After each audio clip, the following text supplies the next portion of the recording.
So let's try to get as much of the Haggadah as we can. I think we only have 2 weeks left as man, is that correct? Okay, so I have to see maybe put on a third session. Okay, so Haggadah Seder night now, it's got a certain irony because we call it the night of order, and of course everything goes very much out of order, which is also deliberate. But let's just begin from the beginning. Kiddush, if you had seen Jewish events before but never seen a Seder night, Kiddush would be very normal. That's exactly what you'd expect to see. Then we start to wobble a little bit in the natural order. At that point, you'd expect everyone to go out and wash their hands, and we'd eat hamaitzi, we'd eat bread. And here, only according to most minhagim, only one person goes and washes their hands. But then instead, we have, well, I should say even before then, we wash, and then what we have is carapace, right? So carapace already is a little vegetable of some form that goes out of order. And then we break the middle matzah, and this is all designed for one purpose. The breaking of order and doing strange things has one very, very clear goal. What is that very clear goal? The kids that ask. Get the question going, right? And this goes already from the word go. We're going to get in a second into the text of what we actually then say to really provoke the manishtan or the questions. But let's take a step back before we even get inside the text and ask, what is the mitzvah of Seder night? Where does it come from in the Torah? And it's not so clear. There's actually a lot of discussion about it. We do know that there are different questions that children ask in Torah, and we're going to come back to them, because there's 4 different questions that children ask in the Torah. Their questions are not all to do with Seder night, but the answers are. And one of them, it says about the you should tell your child on that day saying, right, which is the word Haggadah, because of this, God acted for me when he took me out of Egypt. And we'll see inside where that plays out. There are other sources as well. The Rambam learns it from the pasuk of Zachar, to remember, to be conscious of the day he came out of Egypt. Okay, but one way or the other, what we learn is, the Gemara says this, is that you have to get questions going, right? We have to do this. So what is the last thing we declare to get the questions? It's an opening that was added in the period of probably the Gaonim. Okay? After the main text, the Haggadah was fixed. The main text, the Haggadah, is fixed in the Mishnah. The primary structure of the Haggadah is the Mishnah in the last chapter of Pesachim. Okay, it goes through the Manishtana. They used to say it in those days, the questions that you ask. It goes through the basic outline of how to answer. It goes through actual many components of the Haggadah. This opening line, this opening line we say, causes in Aramaic, is presumably late, slightly later addition. But what does it say? This, the Rambam gets his nusach. It's all based on the Mishnah. The Rambam and the Haggadah developed in various stages. Okay, we even have poems added in only a few hundred years ago in a standard Ashkenazi Haggadah. Okay, the Rambam's is structured fundamentally around the Mishnah. In Pesachim, if you just look at the Mishnahs in the last chapter of Pesachim, you'll see it for yourself.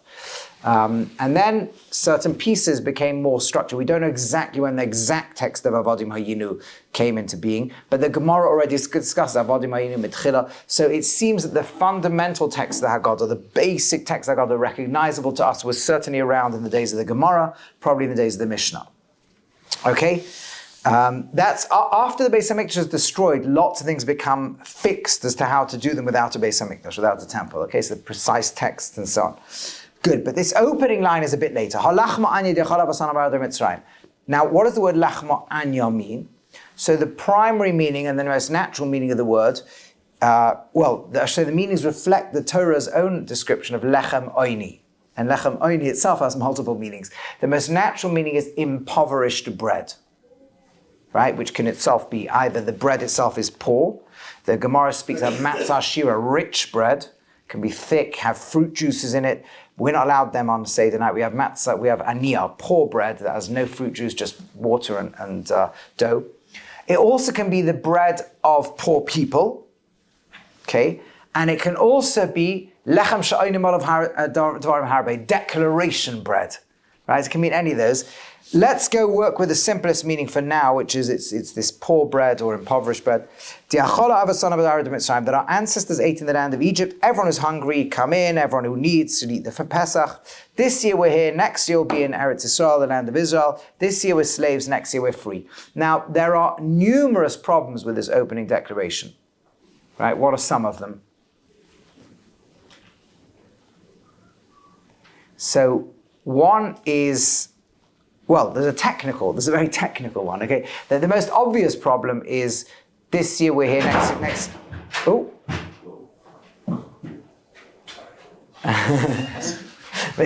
make a subtle entry.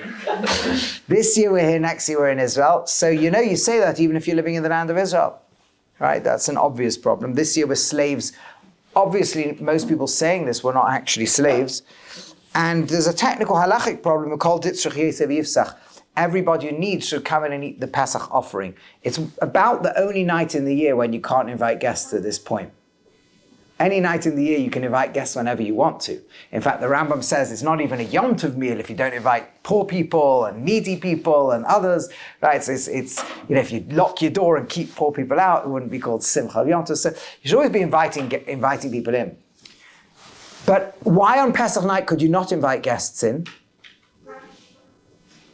Because there's a halacha. You're eating a korban, you're eating an offering. In temple times, you would be coming up to literally over there to the Temple Mount. You would, and there's a halacha that at the moment it's shechted, at the moment you shecht any korban, any offering that you're going to eat, you have to know who's going to eat it. There's a whole bunch of kavanas, of intentions you have to have. So since the main meal of the night is a Pesach offering, and we're referring to it right over here, since that's what's going on, you actually cannot at this point invite anybody. If somebody walked in, you couldn't serve them the meal. So what are we adding in over here? So there's a lot of things said. I want to stick to the relatively plain and simple meanings over here. There's a Rashbam. So the Rashbam, those who are busy learning Gemaras and Rashi and Tosfos, you'll be familiar, is one of the major figures in the world of the Tosfos. Medieval Ashkenazi commentaries, and there's a commentary on the Haggadah which is assumed to be his, and he says, listen carefully to the words. Let's ask one more question before we listen very. This is the bread, the poor bread, or bread of affliction, or impoverished bread that our ancestors ate in the night in Egypt. When did we ever read in the Torah that they ate matzah in Egypt? It's an amazing thing. In all the description of slavery, it never says they ate matzah. It's possible they did. This could be one of our sources. But where do we get this idea? There's only one time in Egypt that we ever find them eating matzah. When is that? The last night of Egypt. Because Hashem told Moshe, tell the people, take the sheep, the Egyptian god, right? So you're going to shecht it, and you're going to eat it on matzah and morim. You're going to eat it with matzah and mora, with matzah and bitter herbs. So now listen carefully to these words. This is the bread, the impoverished bread, the poor bread that our ancestors ate in the last night in Egypt.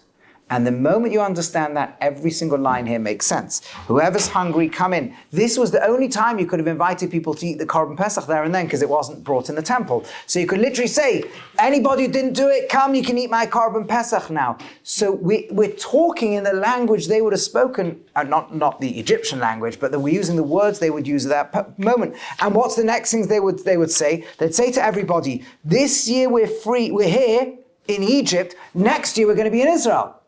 The plan was to be in Eretz Yisrael 1 year later. Okay, it got messed up with the golden calf, and then with sending the spies, it got delayed by 40 years. But the goal at the time was Hashata. This year we are in Egypt. Next year we're going to be in Eretz Yisrael. Hashata Avdi. This year we are still slaves. L'shana b'bnei chayil. Next year we're going to be free. So the simplest meaning of this, where everything fits like a glove, is what we're saying to everybody around the table, and it's a remarkable move. We pick up this bread and we say, this is the bread of the last night in Egypt. And then we say, let's not talk about it. Let's actually go there. Boom, we suddenly, in the mid-flow sentence, we become the people in the last night in Egypt. And everybody around the table is basically being told that we're here. We're sitting in Egypt. Come on, let's open the door. Any guests? Anyone forgot to do their own Korban Pesach? Come in, right? This year we're about to go free. We're about to get to Eretz Yisrael. That's what we're saying. So it's actually a powerful moment of very literal time travel. We are literally shifting across in our consciousness to not just remember what happened, like we do in other times of the year. We remember this. We're actually going there. We're actually becoming a part of it. We're actually joining them in Egypt in their last meal. That's what we're doing. And that's why it's the same things. We also do a Pesach, well, not with the outer Beis HaMikdash, but in principle, that's what we're doing. Matzah, Maror, everything they're doing. And that's what the Rosh Hashanah is telling us. It's a remarkable thing.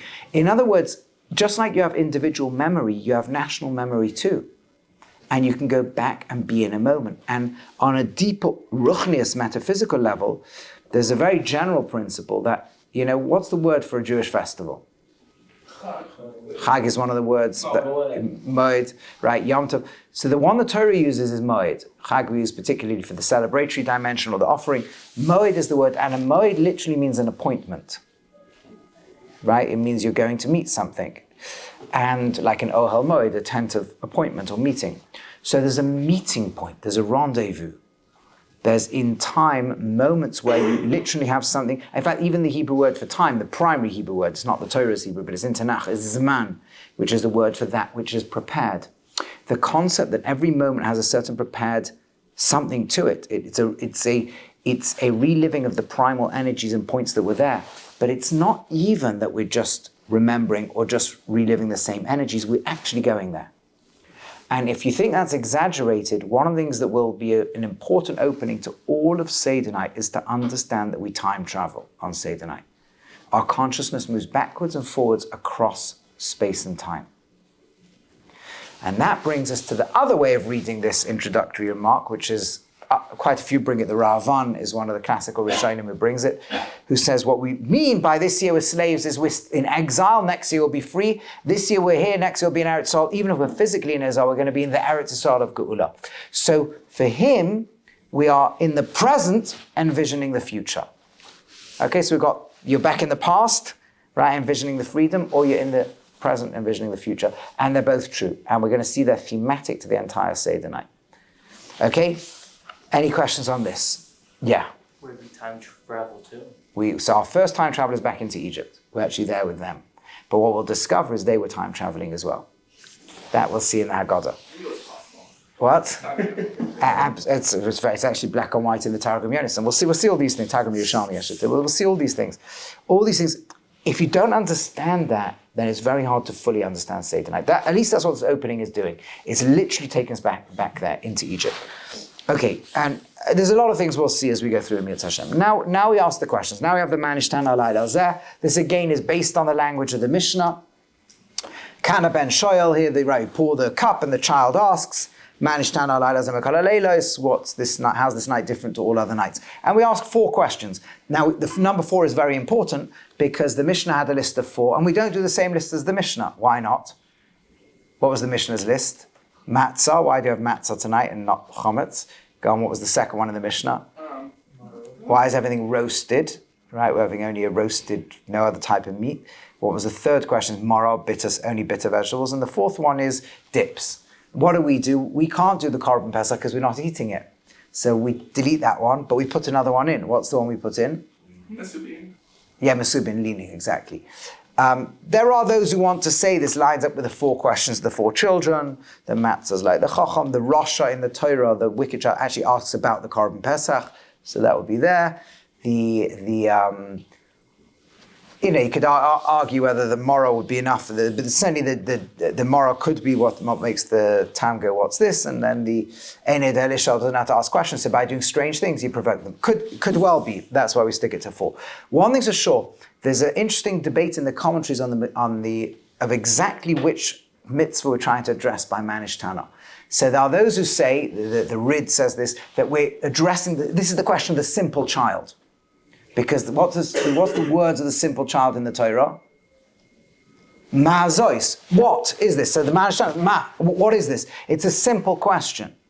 Others say that no, it's in fact it's the so I think so I'm making a mistake. This is the Rid.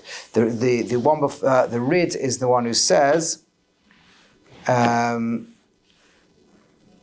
let me just double check my sources over here. Whatever, but definitely some of the Rishonim say that this is not this story. This is the Enia Delisha, the one who doesn't know how to ask questions. I'll explain all this because it's very important.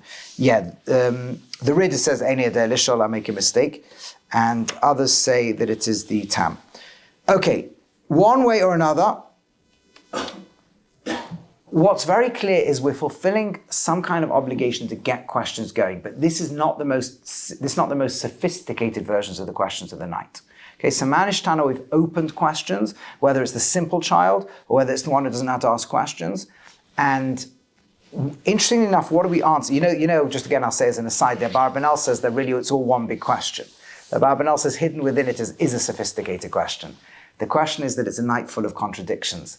Because on the one hand, we're doing things that are symbols of poverty and impoverishedness and slavery, right?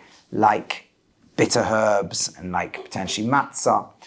Or maybe Mora, you would say, I say on this, but then you do things that represent chayros, freedom, like you're leaning, and according to some opinions, that's what matzah symbolizes. Okay, whichever way, one thing is for sure, we don't answer these questions. If you notice, if it's a point people are so used to just skimming through the Haggadah, we do not actually address these questions until much, much later on in the Haggadah. It's not even clear we explicitly address all four.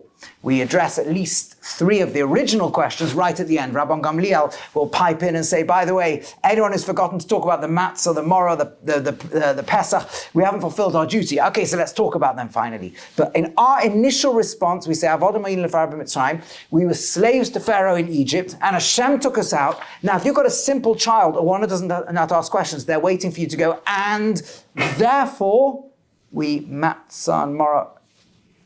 We don't discuss matzah and morah or anything at this stage. What do we say? What do we say? We were slaves, we became free, and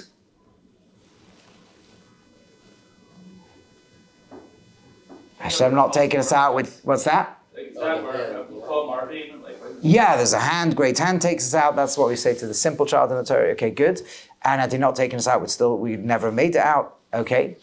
And therefore we have a mitzvah to talk. That's our conclusion.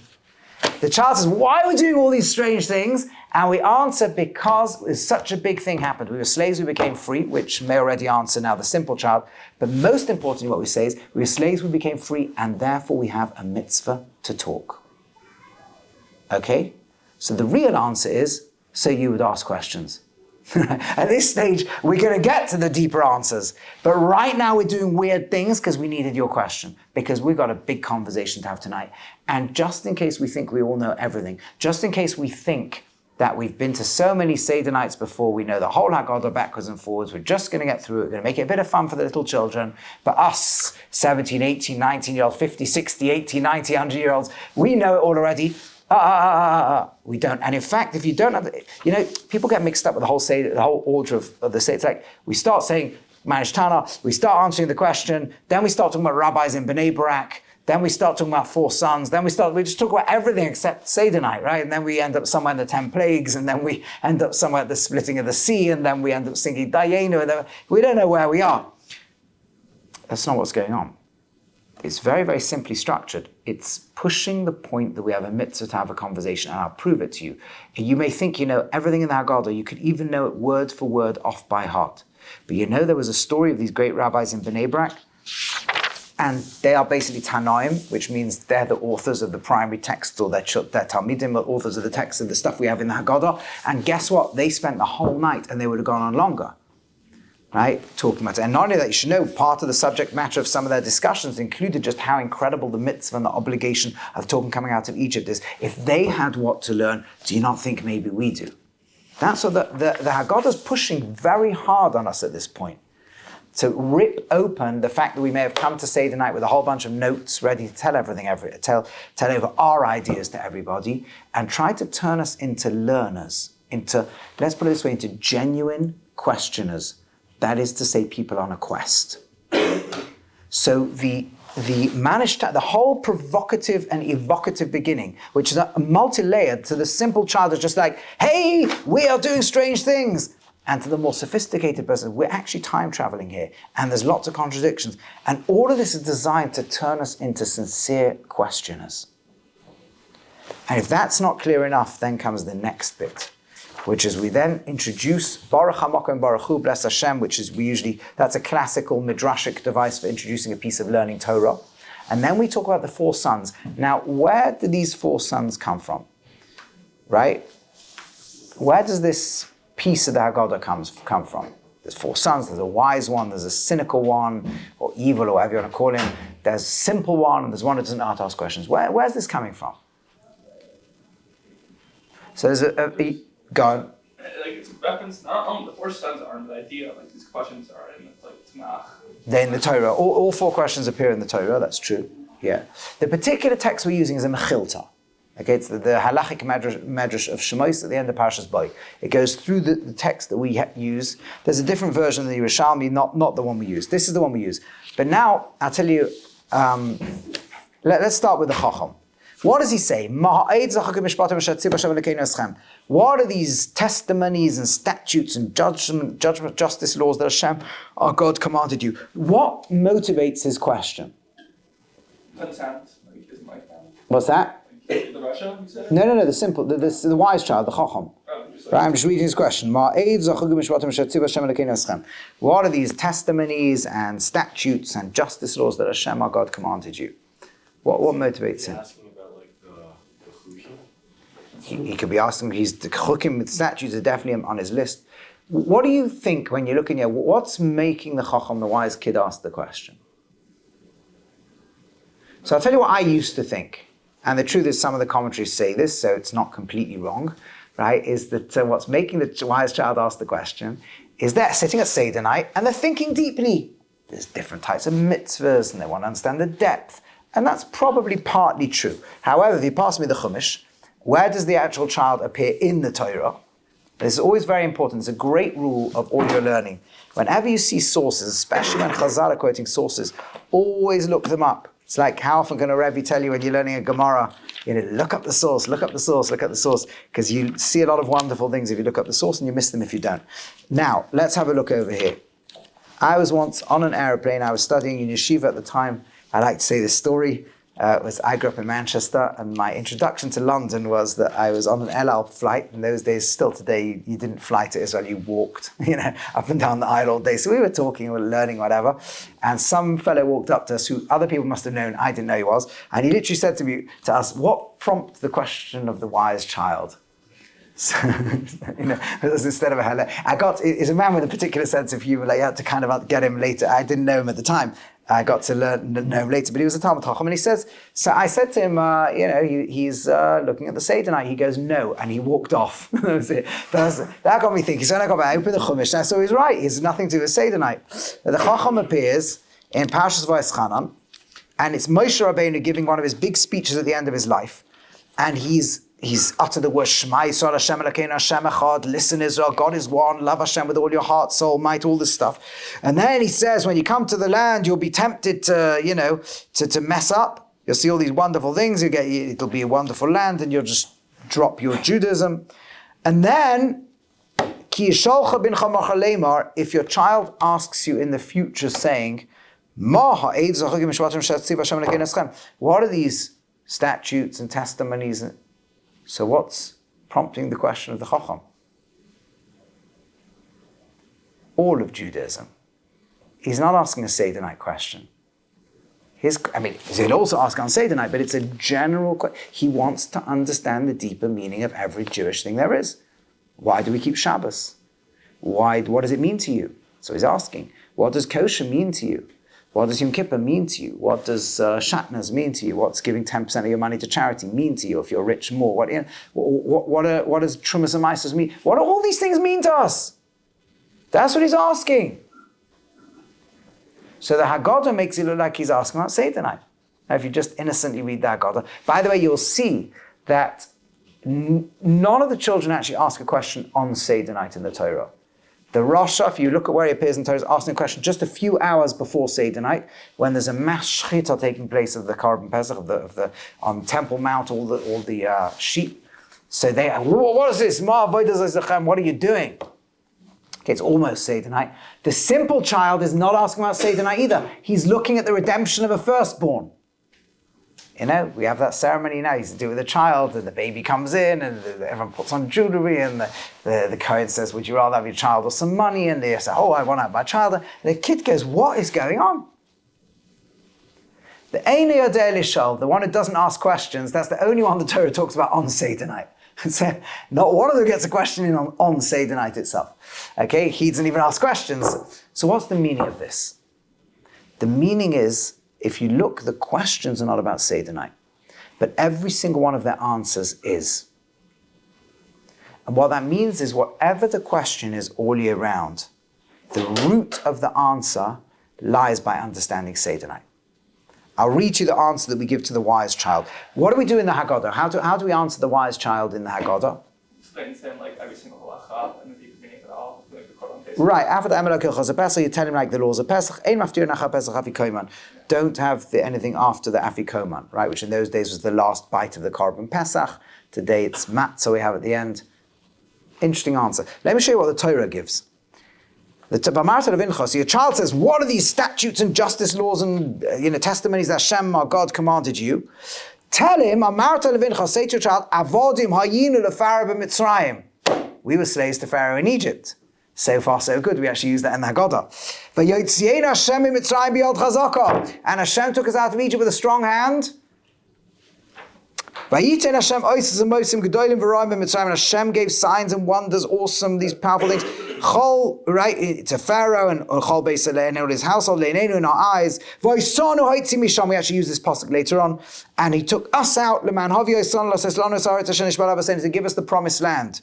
And right, and Hashem told us to do all these mitzvahs, and therefore it's good for us to do them. That's a great answer. Why don't we put that in the Haggadah? We do use some bits of it, actually. Instead we say, tell him Hilchos Pesach. Why not tell him what the Torah said? So, and you can do this with all the children, okay? You'll see the biggest one we'll come to in a minute. But let me just give you a very brief explanation of what the answer for the Chacham is. The answer is we do use these psukim. They appear all over the Haggadah. This is the Haggadah's message, but we elaborate it, okay? What's it mean, Afata Emoloi Hilchos Pesach? You should tell him like the laws of Pesach. There's lots and lots of beautiful drashas you'll hear on this. I just want to give you the pshat. Okay, what I think is the actual literal meaning. This is a mechilta, ancient rabbinic medrash. When they wrote the words Hilchos HaPesach in the times of the medrash, that's before the Gemara was written, there was only one text they were referring to. What was that text? The Mishnah. You should tell him, you should give him the message the Torah gives, these 4 psukim, or 5 psukim, give it to him, ka Hilchos HaPesach, according to Mishnayos Psachim. Which Mishnayos? There are those, by the way, who learn that we should teach all Mishnayos Psachim on the night of Seder. Okay. According to the last chapter. The last chapter, Arvei Psachim, gives you the Haggadah. Basically, we're saying, teach him the message, but elaborate upon it the way the Mishnah tells you to, which in I would say in English, but it's not in English, in our parlance is, do the Haggadah. The Haggadah is designed for the wise child. And you go all the way up till the Mishnah that ends, that says, Ein maftir and acha pesach avi koiman. Right, that's used to be the last Mishnah, now we split it in 2. Okay, so in other words, do you get what's going on? We are based by saying, the Chacham asks a very deep question all year round. The questions from all year round we're going to bring to the Seder night. The Chacham's question, do the Haggadah. Give him the message the Torah gives, but give a deeper, more elaborate version. Give it the way it's taught in the Mishnayos. Do our Haggadah. Start from the low point, go to the high point. Do the whole of Arami Ovedavi, all those psukim which we're going to see. Go to Rabban Gamliel Hayayim. Do all of these things, because this is how we're going to really bring out the Torah's message to the wise child. Okay? That's very important. That's the pshat in that. You can learn lots of other beautiful drashas which are all true as well. But that's what the mechilta almost for sure means. Now, then we go to the next child. And here, the Rasha. Rasha mo oimer. What does the Rasha say? Maha avodas zachem. What is this work to you? If you have a chumash, look this up right now, because you're going to get a shock. Because what does the Haggadah say the answer is? What is this service to you? The Haggadah says, Lachem v'lo lo. He says, you, not himself. He excludes himself, and therefore he denies something fundamental. What is he denying that's fundamental, by the way?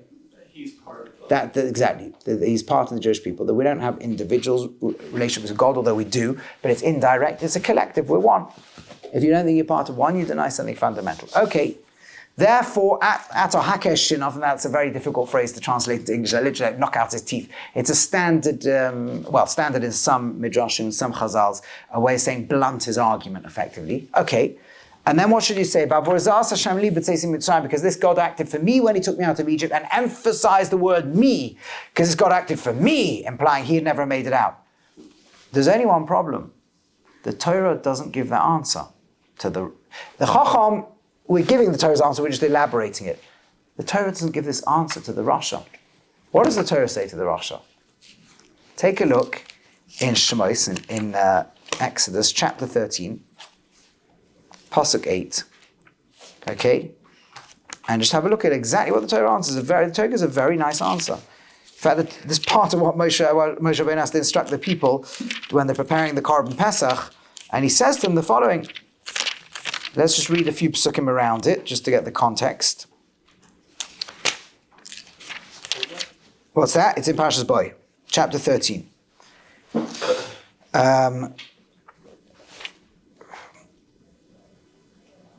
Sorry, that's the one that Haggadah does use. I make a mistake. It's further back. It's in chapter 12, and let's just find exactly where it is. The pasuk. You may well be right. Let's have a quick look. You're the one that's right. You're good. Okay, very good. Fine. So Moshe Rabbeinu is telling the Bnei Yisrael all about the Korban Pesach, the fact they're going to take this Pesach offering in Egypt, okay? And Hashem's going to come and smite everybody, but you're going to be saved. Ushmartem esadav hazeh, Pasuk 24. And you should guard this l'chok l'chol v'nechad olam for you and your children forever. And it shall be that when you come to the land, Hashem will do all this. V'haya ki yomer aleichem b'nechem, when your children say, Ma ha'avodah zos lachem, what is this stuff that you're doing? So if we only knew the Haggadah, we'd expect to say, because of this, God took me out of Egypt. Oh no. Tell him, Zevach Pesach ul Hashem, this is called a Korban Pesach. Asher Pasach Abotei Bnei Yisrael, because the word Pesach means to skip over, and Hashem skipped over our houses. The people are so happy when they hear this, they bow and they thank Hashem. Why don't we give the Torah's answer? And by the way, where does the pasuk the Torah gives come from? The pasuk. Wait, why do you not get the Torah's answer? Why am I giving the Torah's answer? Why was Haggadah creating another answer? The Torah tells us what to say to the Rasha. The Medrash decided we should have a different answer. Do you know where this answer comes from? This, by the way, is a great thing. This is a great question to ask at the Seder tables. You know, like Baruch HaMakom Baruch Hu, how beautiful it is. Hashem speaks to every single child. The Torah Keneged Arba Bana Divrei Torah. The Torah speaks to each child. It's so beautiful, and you'll hear amazing Divrei Torah about how Chanach Lana Pi Darko, teach each child according to their way. You got to have a different response for each child, and it's all beautiful and true. The only problem is the Haggadah takes 4 children with 4 answers and only gives 3 answers. 2 of the children get a word for word the same answer. It's just done by a trick, stealth, so you don't notice it, but it's black and white. Einei Dei Lishol and the Rasha get the same answer. We took, you know what Haggadah did? It took the answer for the Einei Dei Lishol, the one who doesn't ask questions. Just skim ahead and you'll see it. When the Einei Dei Lishol, the one who doesn't ask questions, at Psachla, you should open up for him, Shenem, as it says, V'yigadat ha'levincha, you should do a Haggadah, you should tell your child, but on that day saying, Ba'avur is there, because of this, Pesach Matzah Mara, asked Hashem, God acted for me when he took me out of Egypt. We copied the answer and pasted it into the Rasha. The word for word, same answer. Just we emphasize the word li, me. And because of that, you don't notice that Haggadah just did that little trick. So the Torah gave 4 answers, but the Haggadah doesn't. The Haggadah deletes the answer that we give to the Rasha, copies the one from the Einei Dei Lishol and puts it in. What's going on? Isn't that amazing? How many of you noticed that before? You noticed it before. Okay, great. So it's a good, right? It's an amazing thing. So what's going on is like this. Let me give you the shortcut answer. Okay, the time we're going to give more or less what the Torah answers, just abbreviate it. Let me explain something very deep here. There's a Kedushas Levi who says something absolutely remarkable. The Mishnah, go on. Sorry, I just forget, what are the 4 questions that are asked? Okay, there's a wise question, a question from the wise kid. Right, it says, what are these statutes and testimonies and statutes and justice laws? There's a cynical kid who says, what is this work for you? There's a simple child who says, Mazos, what is this? and there's the child who doesn't know how to ask questions, the Ein Yodea Lishal. He doesn't ask any question at all. Okay? So what the Haggadah does, however, is, and the Torah gives different answers. Again, the questions are not, in the Torah, the questions are not about Seder night, but the answers are. In other words, whatever question you have all year round, the answer comes tonight, on Seder night. And that means, really, we should be bringing all our questions from the whole year to Seder night. Right? Anything in Torah. Anything in Torah and Judaism, anything at all. We don't have to, if the point is that we won't necessarily give a detailed answer on Seder night, but the concept of Seder night, or the journey of Seder night, is the bedrock to understanding anything in Judaism. Like everything is in the More than that, nothing makes sense without what's going on Seder night, and everything starts to make sense with what's going on Seder night. It's the turning point of everything. Okay? Now, why that is, we're going to get to. So the Kedushas Levi says something remarkable. He says, when the Mishnah says, Lefi da'ato shel ben aviv melamdo, according to the knowledge of the child, the father teaches him, who's the ultimate father-child relationship in Torah? God and us. Because God says on Seder night, B'ni b'chayri Yisrael, I'm creating my child, Israel. So we are the child, and God is the teacher, the parent. And just like we do with our children, according to their knowledge, we can fill them. We're ready to fill them with everything. It's the limit is their das. So too with us and Hashem. And what that means is Seder night is a night where there is something waiting for us. And the only thing holding us back is ourselves, the extent to which we are seeking and searching. And so what the Haggadah is doing at this point is saying, look, all your questions of all year, bring them here. Now let me tell you this, to the extent to which you are simple, or certainly to the extent to which you're wise, this is going to be an incredible night. But the extent to which you are not seeking or searching, you could read the whole Seder night and miss the whole thing. You know what we do to the Rasha, to the cynical child? That child is split into two. On the one hand, they have a question, which we will address. The answer the Torah gives, we give it to them at the end of Seder night. Bless you. We give it to them towards the end of Seder night. Right? If we get there next week, I'll show you where we actually use the Torah's answer. But before we get that as a problem, they're not seeking and searching. They're the only child about whom the word she'ela, question, does not appear. Yomer aleichem, they declare. There's people who ask questions that are really statements with a question mark. They're not seeking and they're not searching. The word she'ela is not a question, it's a quest.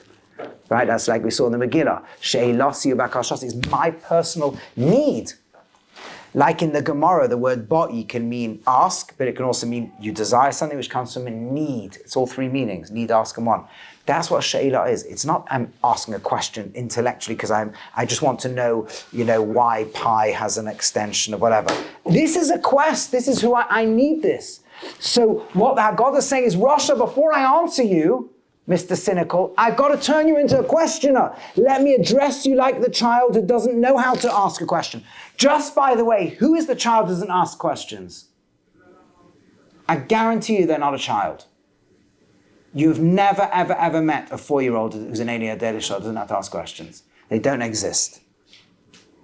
Shall I tell you who's an Ein Yodea Lishal? It's usually an adult. That's what I was describing before.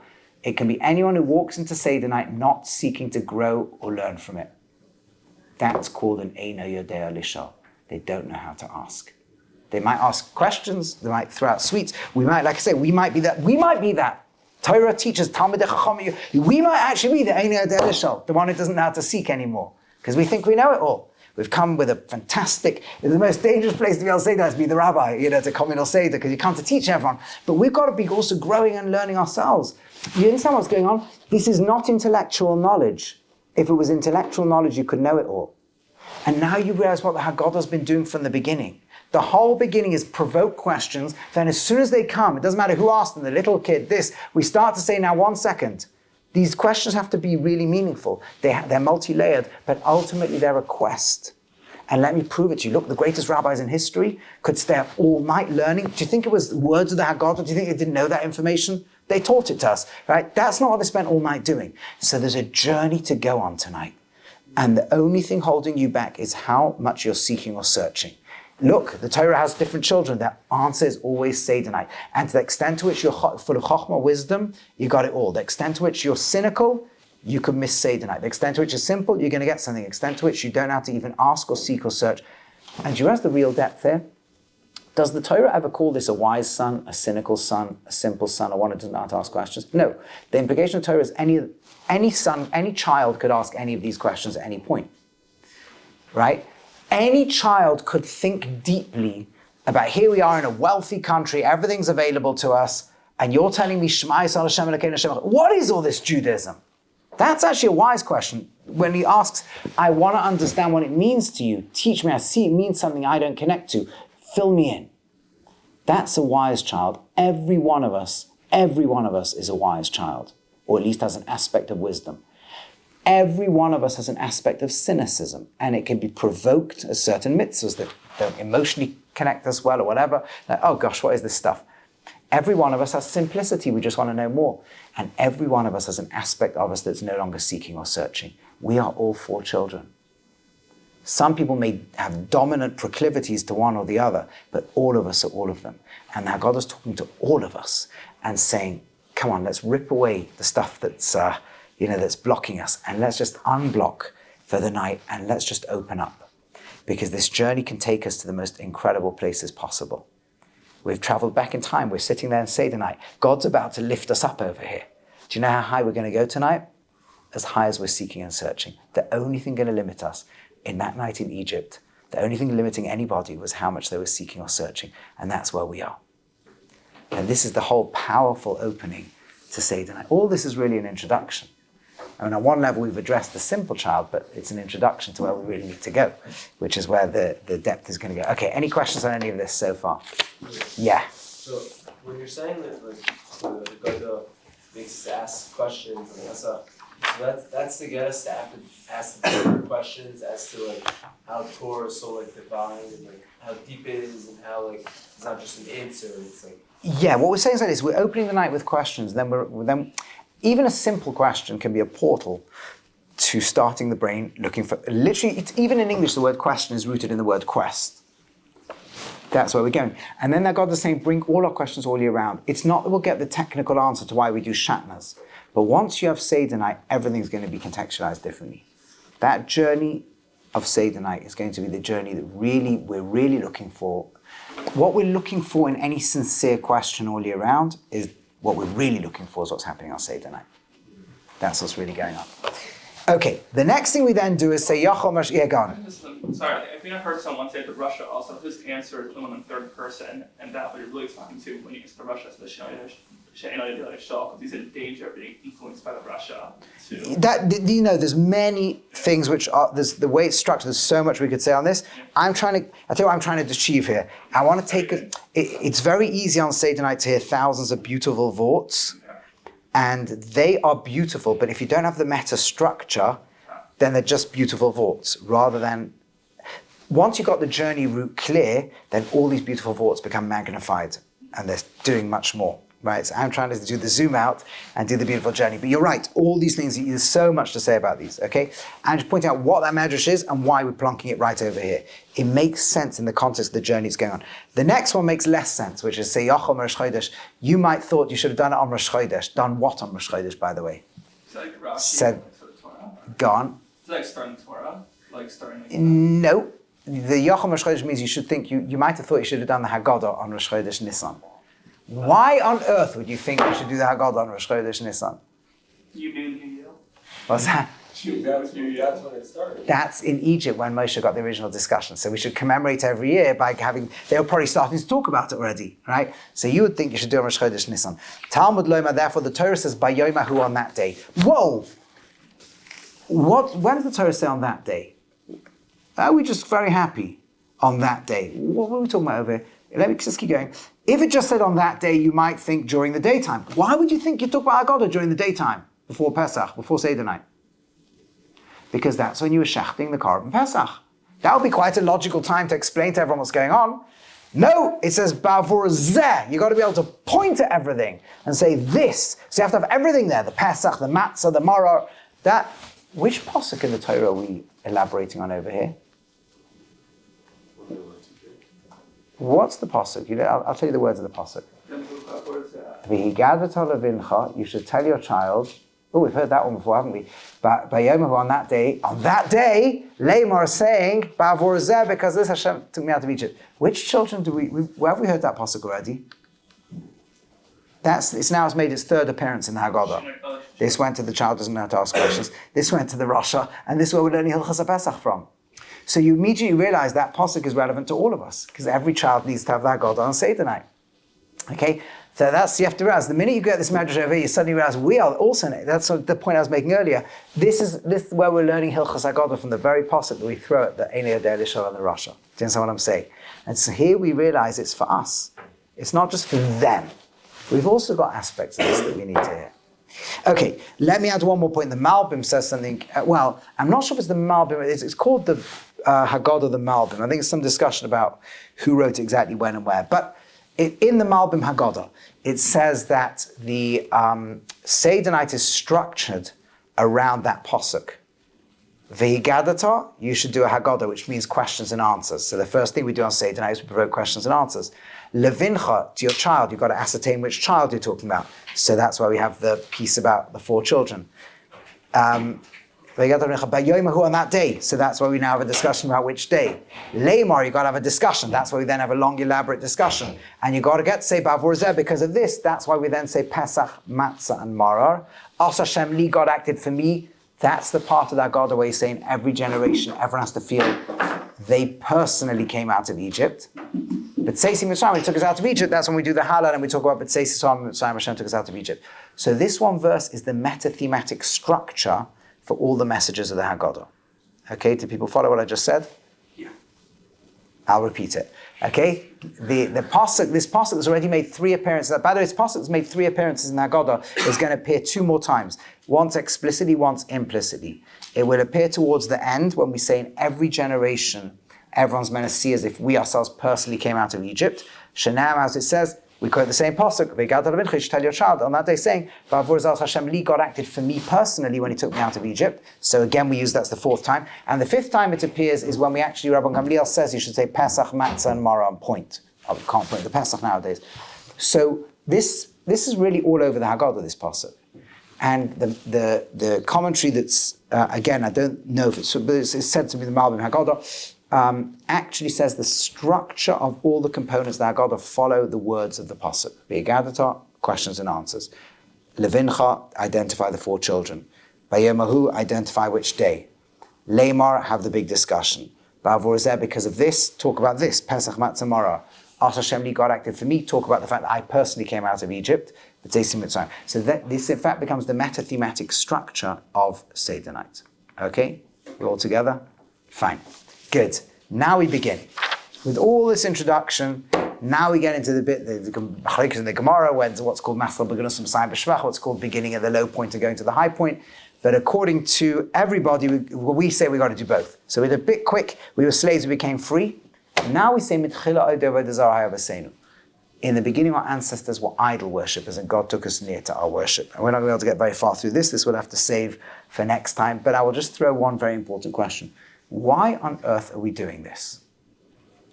Who cares about going back? I mean, it's very important to talk about Avraham, Yitzchak, and Yaakov, and that Avraham's father, Terach, was an idol worship, and Avraham was born into idol worship. That's very important. Why don't we also discuss Noach? Why don't we discuss Yosef? I mean, we do actually, he gets a passing, Why don't we discuss, there's lots of things to discuss in the Torah. Why are we talking about Avraham, Yitzchak, and Yaakov? This is out of favors. This is like... Yes, slavery to good, but... Made the Jewish people. It's fair. All of us in Yaakov, okay, great. But this was the culmination of it all. This is the vision that HaKadosh gave to Abraham. Ah, good. That last bit's the key. The last bit's the key. Excellent. Is that the key is the following. You could have an enormous question that could undermine the entire premise of Seder night. And it goes like this. You could say, it's so nice we're gathered to thank Hashem that he took us out of Egypt. But who got us in there in the first place? Hashem. So why are we thanking him? Right? And just in case you want to say, no, theologically we believe that Hashem doesn't always intervene, he lets the world just run its course, and he saw we got stuck, so then he zapped in and saved the day. That God was about to tell you that's not true, because the Torah says it's not true. He promised Avraham that you were going to be slaves in Egypt. So now we're confronted with a real problem. What's this big thing that we're talking about Egypt to see? We were stuck as slaves and Hashem took us out. Hashem made us slaves and he took us out. And what we're going to do is recontextualize the entire story so that even going into Egypt was a key part of the plan. And that's why we begin with in the beginning, we were slaves and Hashem drew us near. How do we know we're going to say that? Because that's what Yeshua says. Towards the end of his life, he gives a whole elaborate speech to the people. And when he discusses how we have to kind of think about coming out of Egypt, he starts the story by narrating it all the way back to Terach Avi Avram, right? It says, Terach on this, and he took us, he took Avram, brought him to Eretz Canaan. He had lots of children, specifically gave him Yitzchak. Yitzchak had Yaakov and Esav. Esav got his reward. For his lifetime, Yaakov went down to Egypt. And then we say, Baruch Shem after Chasad Yisrael, bless the one who kept his promise to do what he told Avram. He says, the bris ben Absalom, you will surely know, your children will be strangers in a land that is not theirs. They'll be enslaved. They'll be afflicted. All this is going to be 400 years in the future. They're going to come out and I'll judge the nation that oppresses them and they'll come out with great wealth. This is what has kept us in every generation. Another great question you could turn around at Seder night and say to, we all lift up our cups and start singing, Visha Amda, right? What's Amda Lavaseinu Velanu? Do you know how many Divrei Torah there are on this? The answer is very simple. The bit we just said before. Always that God is just talking a straight line. The promise to Avram, the fact that we went into Egypt and came out, is something that is guaranteed we're around forever. How? What's going into Egypt got to do? How does this all fit together? That's what the Haggadah is about to take us on. That's what's going to be. And once we've gone there, we're going to be in a place that is so deep and so powerful that we're going to understand why it was so important to open up. But unfortunately, we're out of time for this week, so it's going to have to be a bit of our cliffhanger for next week of Yetz Hashem.